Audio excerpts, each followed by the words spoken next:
لي ابن عم نادر ويرفع الراس مواقفه وياي دايم كبيرة من كثر ما هو حال طيب مع الناس. كل المشاكل في عيونه صغيرة، كل المشاكل في عيونه صغيرة. يا الشعر ينبع من الوجدان وحقي من الشعر ياتيني، وشلون ما طوع القيفان وهاجوس الاحساس يغويني. والله لا جازي بالاحسان اللي من الطيب مرويني، في ذمة انه وراي حصان ومن كثر طيبهم غطيني. يا دعم على شاني الميدان ساعد ساعد ما يخليني. هذا ابو خالد كحيلان اسمه عن الناس يغنيني، نسل الجلاد سعد لها نافعة لي انه تكفيني. ما هو بتوه ونجمه بان وارث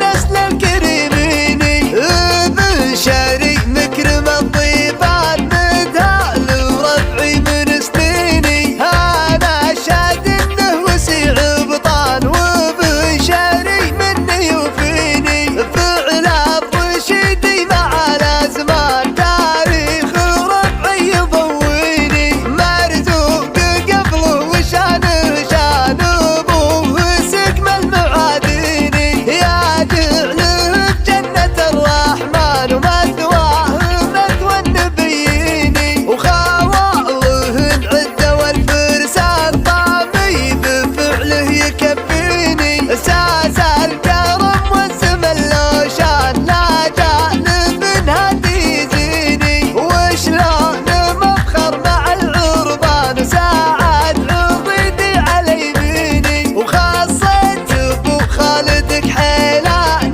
اللي بفعله ملا عيني، وخاصة ابو خالد كحيلان اللي بفعله ملا عيني.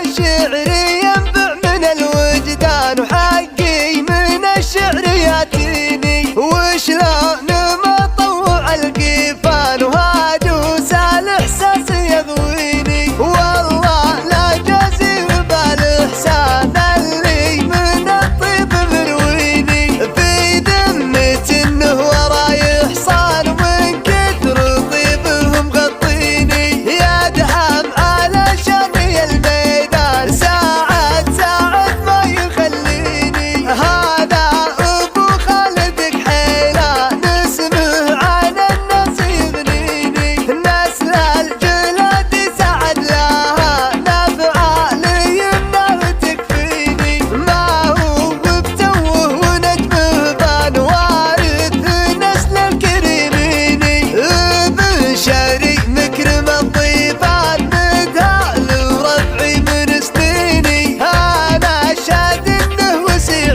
بطان وابن شري مني يوفيني. فعل الرشيدي مع الازمان تاريخ رفعي يضويني، مرزوق قبله وشانه شان ابوه سقم المعاديني. يا جعله بجنة الرحمن ومثواه مثوى النبيين، وخواله العدة والفرسان طامي بفعله يكفيني. ساس الكرم والسم اللوشان لا جانب هدي يزيني، وشلون مفخر مع العربان وساعد عضيدي على يميني. وخاصة ابو خالد كحيلان اللي بفعله ملا عيني، وخاصة ابو خالد كحيلان اللي بفعله ملا عيني، وخاصة ابو خالد كحيلان